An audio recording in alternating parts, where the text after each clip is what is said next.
प्रेम से बोलिए धर्मराज भगवान की जय। प्यारे भक्तों, आज आप सभी श्रवण करेंगे पूरे वर्ष भर सुनी जाने वाली धर्मराज भगवान की 5 महापुण्य फल देने वाली कथा। इन कथाओं को नियम से हर रोज अवश्य सुने। धर्मराज भगवान की कृपा से आप सभी भक्तों का कल्याण अवश्य होगा। कथा इस प्रकार है। बहुत समय पहले की बात है। किसी गांव में 2 माँ बेटी रहती थी। वह रोजाना नित्य नेम की कहानी कहा करती थी। उसकी बेटी ने कहा, माँ, मैं नित्य नेम की कहानी कहूंगी। माँ ने अपनी बेटी को समझाया, बेटी, अभी तुम यहाँ पर हो तो तुम्हारी कथा मैं सुन लूंगी। जब तुम्हारी शादी हो जाएगी तो तुम्हारी नित्य नेम की कथा ससुराल में कौन सुनेगा, इसलिए तुम रहने दो। बेटी ने कहा, माँ, मुझे नित्य नेम की कहानी कहनी है तो कहनी है। बेटी जिद पर अड़ गई। नित्य नेम की कहानी कहने लगी। अब जब कुछ समय बाद उस बिटिया का शादी हुई, वह ससुराल चली गई तो वह सबसे कहती कि मेरी कहानी सुन लो।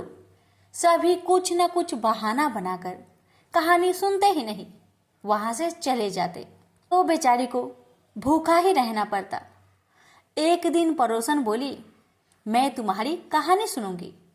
अब वह बहू पड़ोसन के पास जाती और उसे कहानी सुनाकर खाना खा लेती। ऐसा करते हुए एक दिन ननद ने देख लिया और ननद ने अपनी माँ से कहा, माँ, भाभी पड़ोसन के कहने पर खाना खा लेती है, हमारे कहने पर तो खाना खाती ही नहीं। माँ ने कहा, बेटी, तुम पड़ोसन को कहना कि मेरी बहू की नित्य नेम की कहानी ना सुने। तो लड़की कहती है, ठीक है माँ, मैं कह दूंगी। लड़की पड़ोसन के घर जाकर कहती है कि मेरी भाभी जब भी आपको कथा सुनाने आए तो आप कथा मत सुनिएगा, मना कर दीजिएगा। लड़की की बात सुनकर पड़ोसन तो कोई जवाब नहीं देती है। सोच विचार करके पड़ोसन अपनी पति के पास जाती है और कहती है, पड़ोस की बेटी मुझे मना करके गई है कि उसकी भाभी की नित्य नेम की कथा ना सुनो। ये सुनकर पति ने कहा, जब उसकी माँ मना करे तो मत सुनना। अगले दिन सास ने आकर पड़ोसन को मना कर दिया तो पड़ोसन बहू की कथा नहीं सुनी। अब तो बहू की कहानी कोई नहीं सुनता। बेचारी भूखी प्यासी ही रहने लगी। ससुर ने पूछा कि बहू कैसी है, तो सास ने कहा, बहू तो अच्छी है, काम काज तो कर लेती है, मगर कुछ खाती पीती नहीं। ससुर ने कहा कि बड़े घर की बेटी है, काम करने से थक जाती होगी, इससे काम मत कराओ। सासू माँ ने कहा, हाँ, मैं तो काम नहीं कराती, लेकिन बहू फिर भी खाना नहीं खाती। अब तो धर्मराज जी का आसन डोल उठा कि इस नगरी में ऐसा कौन मेरा भक्त है जो भोजन नहीं करता, उसे बुलाओ। स्वर्ग से विमान आया तो सास बोली बहू से कि बहू, मैं तेरे साथ चलूंगी। तो बहू ने कहा, आपको तो बहुत काम था, आप मेरे साथ कैसे चलेंगी?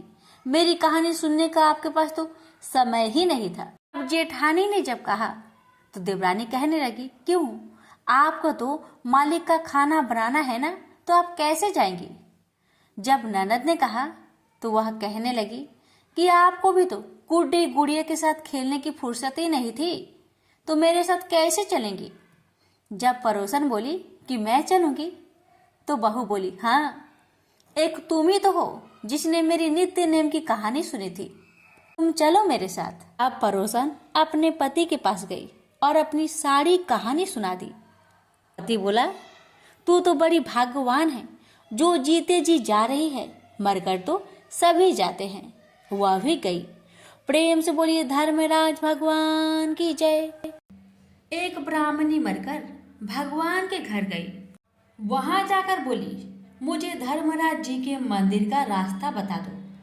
स्वर्ग से एक दूत आया और बोला, ब्राह्मणी, आपको क्या चाहिए? वो बोली, मुझे धर्मराज मंदिर का रास्ता बता दो। आगे आगे दूत और पीछे पीछे ब्राह्मणी मंदिर तक गई। ब्राह्मणी बहुत धार्मिक महिला थी। उसने बहुत दान पुण्य कर रखा था। उसे विश्वास था कि उसके लिए धर्मराज जी के मंदिर का रास्ता अवश्य खुल जाएगा। ब्राह्मणी ने वहां जाकर देखा, वह बड़ा सा मंदिर, सोने का सिंहासन, हीरे मोती से जड़ित छतरी थी। धर्मराज जी न्याय सभा में बैठे साक्षात इंद्र के समान शोभा पा रहे थे। यमराज जी सबको कर्मानुसार दंड दे रहे थे। ब्राह्मणी ने जाकर प्रणाम किया और बोली, मुझे बैकुंठ जाना है। धर्मराज जी ने चित्रगुप्त से कहा, लेखा जोखा सुनाओ। चित्रगुप्त ने लेखा सुनाया। सुनकर धर्मराज जी ने कहा, तुमने सब धर्म किए पर धर्मराज जी की कहानी नहीं सुनी, बैकुंठ में कैसे जाएगी? बुढ़िया बोली, धर्मराज जी की कहानी का क्या नियम है? धर्मराज जी बोले, कोई 1 साल, कोई 6 महीने, कोई 7 दिन ही सुने, पर धर्मराज जी की कहानी अवश्य सुने, फिर उसका उद्यापन कर दे। उद्यापन में काठी, छतरी, चप्पल, बाल्टी, रस्सी, टोकरी, टॉर्च, साड़ी, ब्लाउज का बेस, लोटे में शक्कर भरकर 5 बर्तन, 6 मोती, 6 मूंगा, यमराज जी की लोहे की मूर्ति, धर्मराज जी की सोने की मूर्ति, चांदी का चांद, सोने का सूरज, चांदी की साठिया ब्राह्मण को दान करें। प्रतिदिन चावल का साठिया बनाकर कहानी सुने। यह बात सुनकर ब्राह्मणी बोली, भगवान मुझे 7 दिन वापस पृथ्वी लोक पर जाने दो, मैं कहानी सुनकर वापस आ जाऊंगी। धर्मराज जी ने उसका लेखा जोखा देखकर 7 दिन के लिए पृथ्वी पर भेज दिया। ब्राह्मणी जीवित हो गई। ब्राह्मणी ने अपने परिवार वालों से कहा कि मैं 7 दिन के लिए धर्मराज जी की कहानी सुनने के लिए वापस आई हूँ। इस कथा को सुनने से बड़ा पुण्य मिलता है। उसने चावल की साठिया बनाकर परिवार के साथ 7 दिन तक धर्मराज जी की कथा सुनी। 7 दिन पूरे होने पर वापस धर्मराज जी का बुलावा आया और ब्राह्मणी को बैकुंठ में श्री हरि के चरणों में स्थान मिला। प्रेम से बोलिए धर्मराज भगवान की जय। किसी गांव में एक पोपा बाई रहती थी। वह बहुत ज्यादा नियम व्रत करती थी। एक दिन उसने भाई व भाभी से कहा कि मैं शादी नहीं करूंगी, इसलिए मेरी झोपड़ी गांव के बाहर बना दो और गांव के सभी लोगों से कह दो कि वह अपनी गाय व बछड़ों को मेरे यहाँ ही घास फूस चरने को भेज दे। जो बचा खुचा खाना है वो मुझे खाने को दे दे। एक दिन नगर का राजा शिकार खेलने जंगल में आया और गांव के बाहर जंगल के पास बनी झोपड़ी देखकर रुक गया। झोपड़ी के पास जाकर उसने आवाज लगाई कि कौन है, लेकिन भीतर से कोई आवाज ना आने पर वह लगातार दरवाजा खटखटाता रहा। तब पोपा बाई उठी और कहने लगी कि कौन हो तुम जो बार बार दरवाजा बजा रहे हो, क्यों आवाज लगा रहे हो? राजा ने कहा कि मैं यहाँ का राजा हूँ और तुम्हारे साथ विवाह करूँगा। पोपा बाई ने कहा कि जहाँ से आए हो वहीं चले जाओ। मैं किसी पराये आदमी का मुख नहीं देखती हूँ। राजा ने पोपा बाई की एक नहीं सुनी और उसे जबरदस्ती उठाकर ले गया। तब पोपा बाई ने राजा को श्राप दिया कि उसका सारा राजपाट नष्ट हो जाएगा। महल में आने पर राजा की रानियों ने सारी बात सुनकर राजा से अनुरोध किया कि इसे वहीं वापस छोड़ आओ। राजा जब पोपा बाई को वापस झोपड़ी में छोड़ने जाने लगा तो रास्ते में पाप की नदी आई जिसमें वह डूब गया। पोपा बाई धर्मराज जी के यहाँ पहुंची और धर्मराज जी ने उन्हें स्वर्ग का राज दे दिया। एक बार एक सेठ व सेठानी मृत्यु लोक से स्वर्ग लोक को आए। उसके द्वार बंद देखकर वह धर्मराज जी से द्वार खोलने का आग्रह करते हैं। धर्मराज जी कहते हैं, इस द्वार पर पोपा बाई का राज है। इस पर सेठ सेठानी कहते हैं कि हम पोपा बाई को नहीं जानते हैं। धर्मराज जी उन दोनों की बात सुनकर कहते हैं कि तुम दोनों 7 दिन तक मृत्यु लोक में रहो। 8 खोपरा से राई भरकर 5 कपड़े ऊपर रखकर कहानी सुनकर उद्यापन करना और कहना कि राज है पोपा बाई, लेखा लेगी राई राई। प्रेम से बोलिए धर्मराज भगवान की जय, पोपा बाई की जय। एक नगर में एक साहूकार अपनी पत्नी के साथ रहता था, लेकिन वह निसंतान थे। वह दोनों भगवान शंकर की पूजा किया करते थे। एक दिन पार्वती जी कहने लगी, यह आपकी पूजा इतनी दिन से करते हैं, फिर आप इनकी इच्छा पूरी क्यों नहीं करते हैं? शंकर जी कहते हैं कि इन्हें संतान सुख नहीं है, इसलिए ये इतनी पूजा करते हैं। पार्वती जी बोली कि आप इन्हें पुत्र क्यों नहीं दे रहे हैं? शंकर जी ने कहा कि इनके भाग्य में पुत्र का सुख नहीं है, लेकिन पार्वती जी नहीं मानी और वह जिद करने लगी। शंकर भगवान बोले, ठीक है, इन्हें पुत्र प्राप्ति हो जाएगी, लेकिन वह केवल 12 वर्ष तक ही जीवित रहेगा। और शंकर पार्वती जी की बात सुन रहा था। कुछ समय बाद साहूकारनी ने पुत्र को जन्म दिया, लेकिन साहूकार को कोई खुशी नहीं हुई। पूरे परिवार में इसका जश्न मनाया गया। उनका बेटा बड़ा हुआ तो साहूकारनी कहने लगी कि मैं अपने बेटे का ब्याह रचाऊंगी। साहूकार ने उसे बहुत मना किया, लेकिन वह नहीं मानी। तो साहूकार ने उसे कहा कि हमारे बेटे की आयु केवल 12 वर्ष तक ही है। साहूकारनी कहने लगी, कोई बात नहीं, मैं इसका ब्याह करके अपने मन को तो कर लूँ। साहूकार ने बेटे का ब्याह कर दिया। घर में बहू आ गई और उन्होंने बहू को सारी बात बता दी कि उनके बेटे की आयु केवल 12 वर्ष की है। बहू ने कहा कि कोई बात नहीं, मेरे भाग्य में जो लिखा था वह हुआ। अब हम तीनों मिलकर पूजा किया करेंगे। और उन्होंने हर रोज पूजा आरंभ कर दी। एक दिन ऐसा भी आ गया जब लड़के की आयु पूरी हो गई। यमराज साहूकार के बेटे को लेने आ गए तो साहूकार कहने लगा कि मेरा पुत्र अपनी पत्नी के साथ है। यमराज उसकी पत्नी के पास गए। वह बोली, अभी तो मेरे पति ने जीवन का कोई सुख नहीं देखा और आप उसे लेने आ गए। यमराज बोले, इसकी इतनी ही आयु थी जो यह भोग चुका। पत्नी ने कहा, हे भगवान, कोई ऐसा उपाय नहीं जिससे मेरे पति की आयु बढ़ जाए? यमराज बोले कि यह क्या होता है? लेकिन भगवान बोले कि यमराज का काला कंबल, लोहे का तसला 5.25 रुपये उठाकर रख दे। 1 वर्ष पूरा होने पर ये किसी को दे देना, तुम्हारे पति की आयु लंबी हो जाएगी। जैसा भगवान ने बताया, बहू ने ऐसा ही किया और पति की आयु भी लंबी हो गई। हे भगवान, जैसे आपने उस बहू की पति की आयु लंबी किए, वैसे ही आपकी कथा सुनने वाले, कहने वाले, हुक्कार भरने वाले सभी की पति की रक्षा करना, सबकी उम्र को लंबी करना। प्रेम से बोलिए धर्मराज भगवान की जय। हर हर महादेव, माता पार्वती की जय। एक समय की बात है कि नैमिषारण्य में सहस्त्रों शौनक आदि ऋषिगण परम श्रद्धा के साथ पुराणों के मनमज्ञ सूत जी महाराज से पूछने लगे, भगवान, हम आपके मुखा रविंद्र से धर्मराज जी की कथा, उसका विधान तथा महात्म्य सुनना चाहते हैं, सो आप हमें कृपा करके सुनाइए।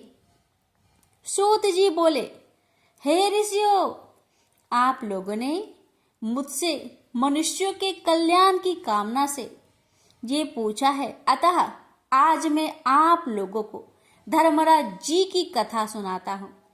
सारे तीर्थ तथा व्रत करने से तथा नाना प्रकार का दान देने वाले मनुष्य भी जिनके उद्यापन को किए बिना सुख की भागी नहीं हो सकते, इस विषय में आप लोगों को इस लोक में सुख और आगे स्वर्ग की प्राप्ति के लिए धर्मराज जी की श्रेष्ठ कथा कहूंगा।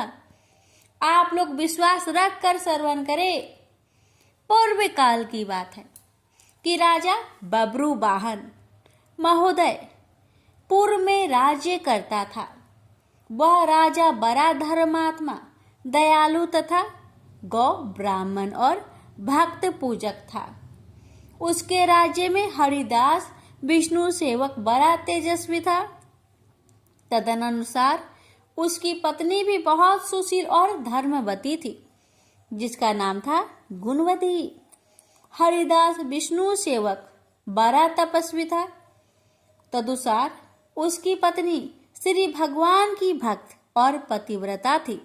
उसने प्राय सभी प्रसिद्ध देवताओं के व्रत किए, परंतु धर्मराज जी की नाम से प्रभु सेवा कभी नहीं की। वह गणेश के, चंद्रमा के, हरतालिका आदि देवियों के, राम कृष्ण जन्माष्टमी, महाशिवरात्रि आदि शिव जी के सभी व्रत किए थे। बड़ी श्रद्धा से एकादशी का व्रत भी करती हुई, यथाशक्ति दान भी करती थी और अतिथि सेवा से कभी विमुख नहीं रही। इस प्रकार धर्मपरायण या वृद्ध अवस्था में मृत्यु को प्राप्त हुई तो धर्मचरण के प्रभाव से यमदूत उसे आदर पूर्वक धर्मराज के पुर में ले गए। दक्षिण दिशा में पृथ्वी से कुछ ऊपर अंतरिक्ष में धर्मराज जी का बड़ा भारी नगर है, जो कि पापी लोगों को भयकारी है। धर्मराज का पुर 1000 योजन का है। वह चकोर है तथा उसके 4 द्वार है तथा वह नाना प्रकार के रत्नों से शोभ्यमान। काई मनुष्य जो पुण्य भोगने को गए हैं निवास कर रहे हैं। स्थान स्थान पर गीत सुनाई दे रही है और बाजे बज रहे हैं। उस नगर में 7 कोट है। उसके बीच में महासुंदर धर्मराज जी का मंदिर है। वह रत्नों से बना हुआ है और अग्नि, बिजली, बाल सूर्य के समान चमक रहा है। उसके दरवाजे को पिरिया अष्टफिक मणि की है। हीरो की कड़ियों से आंगन चमक रहा है। उसके मध्य में अनुपम सुंदर सिंहासन पर धर्मराज भगवान विराजमान है। उनके पास चित्रगुप्त जी का स्थान है, जो कि मृत प्राणियों की पाप का लेखा भगवान धर्मराज जी को सुनाया करते हैं। यमराज के दूत कुंवती को वहां ले गए। उनको देखकर वह भयभीत होकर कांपने लगी और अपने सर को नीचे किए हुए खड़ी हो गई। चित्रगुप्त जी ने उनके पूर्व जन्म के किए हुए पाप पुण्य का लेखा जोखा जड़ करके भगवान धर्मराज जी को सुनाया। धर्मराज जी उस गुणवती की हरिहर आदि तथा सब देवों में भक्ति देखकर प्रसन्न हुए, पर कुछ उदासी भी उनके मुख मंडल पर झलकती हुई गुणवती को दिखाई दी। धर्मराज जी को उदास देखकर गुणवती ने भगवान से निवेदन किया कि हे भगवान, हे प्रभु, मैंने शुरू से लेकर अब तक अपने जीवन में कोई पाप कर्म नहीं किया, किसी का बुरा नहीं चाहा, सबका भला किया जितना कर सकूं। फिर भी भगवान आप उदास हैं। क्यों उदास है आप? इसका कारण क्या है भगवान? बताइए। हे धर्मराज जी, क्या मुझसे कोई गलती हुई है? तो धर्मराज जी कहने लगे, देवी, तुमने व्रत आदि से सब देवों को संतुष्ट किया है, परंतु तुमने मेरे नाम से कुछ भी दान पुण्य नहीं किया है। यह सुनकर गुणवती ने कहा, हे धर्मराज भगवान, मेरे अपराध को क्षमा कर दे। आपकी उपासना मैं नहीं जानती थी। अब आप कृपा करके मुझे उपाय बताइए जिससे मनुष्य आपकी प्रीति के पात्र बन सके। यदि मैं आपके भक्ति मार्ग को आपके मुख से श्रवण कर वापस मृत्यु लोक में जा सकूं, तो भगवान मैं आपको संतुष्ट करने की उपाय करूंगी। गुणवती की बात सुन धर्मराज जी ने कहा, सूर्य भगवान के उत्तरायण में जाते ही जो महापुण्यवती मकर संक्रांति आती है, उस दिन से मेरी पूजा शुरू करनी चाहिए। इस प्रकार साल भर मेरी कथा सुने और मेरी पूजा करे। इसमें कभी नागा नहीं करे। आपातकाल आने पर भी मेरे धर्म के इस 10 अंगों का पालन करता रहे। घृत यथा लाभ, संतोष, क्षमा, नियम, द्वारा मन को बस में करना, किसी की वस्तु को नहीं चुराना, मन से पर स्त्रियों या पुरुषों से बाँचना, यानी मन की शुद्धि और शारीरिक शुद्धि, इंद्रियों के बस में रहना, बुद्धि की पवित्रता यानी मन में बुरे विचार न आने देना, शास्त्र विद्या का स्वाध्याय यानी पाठ, पूजा, कथा, श्रवण या व्रत रखना और तदा अनुसार दान पुण्य करना, सत्य बोलना, सत्यता का ही व्यवहार और क्रोध न करना, ये 10 धर्म के लक्षण हैं। और मेरी इस कथा को नियम से सदा सुनता रहे, पढ़ता रहे और यथाशक्ति दान पुण्य तथा परोपकार करता रहे। जब साल भर बाद फिर मकर संक्रांति आए तब उद्यापन कर दे। सोने की या असमर्थ हो तो चांदी की मूर्ति बनाए। किसी विद्वान ब्राह्मण द्वारा पूजन हवन आदि करे। मूर्ति की प्राण प्रतिष्ठा कर पंचामृत से स्नान करा, षोडशोपचार से उसकी पूजा करे तथा चित्रगुप्त जी की भी पूजा करे।